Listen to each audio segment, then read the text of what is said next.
ভারতের পররাষ্ট্র মন্ত্রণালয়ের মুখপাত্র রণধীর জয়সওয়াল বললেন, জনগণের আকাঙ্ক্ষা পূরণে দ্রুততম সময়ের মধ্যে বাংলাদেশে একটি অন্তর্ভুক্তিমূলক অবাধ ও সুষ্ঠু নির্বাচন প্রয়োজন। বৃহস্পতিবার ২৯ মে নয়াদিল্লিতে তিনি সাপ্তাহিক সংবাদ সম্মেলনে এই মন্তব্য করেছেন। সংবাদ সম্মেলনে কয়েকদিন আগে প্রধান উপদেষ্টা ড মোহাম্মদ ইউনূস নয়াদিল্লি বাংলাদেশকে অস্থিতিশীল করার চেষ্টা করছে বলে যে অভিযোগ করেছিলেন তা নাকচ করেছেন জয়সওয়াল। ভারতের পররাষ্ট্র মন্ত্রণালয়ের এই মুখপাত্র বলেন, বাংলাদেশের এসব অভিযোগ প্রকৃত সমস্যা থেকে দৃষ্টি সরানোর চেষ্টা মাত্র। তিনি বলেন, বাংলাদেশের সরকার যেহেতু উদ্বিগ্ন, সেক্ষেত্রে আইন শৃঙ্খলা পরিস্থিতি ও শাসন ব্যবস্থার পূর্ণ দায়ভার তাদের সরকারের উপরই বর্তায়। এমন পরিস্থিতিতে যদি কেউ বলেন বাইরের কোনো শক্তি বা অন্য কেউ এই অস্থিতিশীলতার জন্য দায়ী, তখন এটা মনে হয় যে আসল সমস্যাগুলো থেকে মনোযোগ সরিয়ে অন্যদের উপর দায় চাপানোর চেষ্টা চলছে। এই ধরনের বক্তব্য সমস্যার সমাধান করে না, বরং দায় এড়ানোর কৌশল বলেই মনে হয়।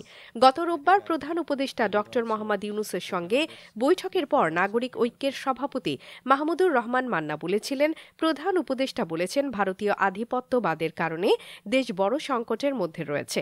এজন্য পুরো জাতিকে ঐক্যবদ্ধ থাকা দরকার বলে প্রধান উপদেষ্টা মনে করছেন। ড মোহাম্মদ ইউনূসের এমন মন্তব্যের কয়েকদিন পর ভারতের পররাষ্ট্র মন্ত্রণালয়ের মুখপাত্র রণধীর জয়সওয়াল সাপ্তাহিক সংবাদ সম্মেলনে বিষয়টি নিয়ে কথা বলেছেন। প্রধান উপদেষ্টার সঙ্গে বৈঠকের বিষয়ে মাহমুদুর রহমান মান্না বলেছিলেন, তিনি আলোচনা শুরু করেছেন এই কথা বলে যে আমরা অনেক বড় সংকটের মধ্যে আছি। এই সংকট বলতে উনি ভারতীয় আধিপত্যবাদের ষড়যন্ত্রের কথা বলেছেন। ভারতীয় আধিপত্যবাদ আমাদের এই পরিবর্তনকে একেবারেই স্বীকার করতে চায় না, পারলে আমাদের একদিনে ধ্বংস করে দিতে চায় এবং সেই জন্য যা যা করবার দরকার সব তারা করছে। এই ছিল তার কথা। রণধীর জয়সওয়াল বলেন, দ্রুততম সময়ের মধ্যে বাংলাদেশে একটি অন্তর্ভুক্তিমূলক অবাধ ও সুষ্ঠু নির্বাচন আয়োজন করা প্রয়োজন, যাতে জনগণের আকাঙ্ক্ষা ও ম্যান্ডেট নিশ্চিত হয়। মুক্তি টিভি নিউজ ডেস্ক।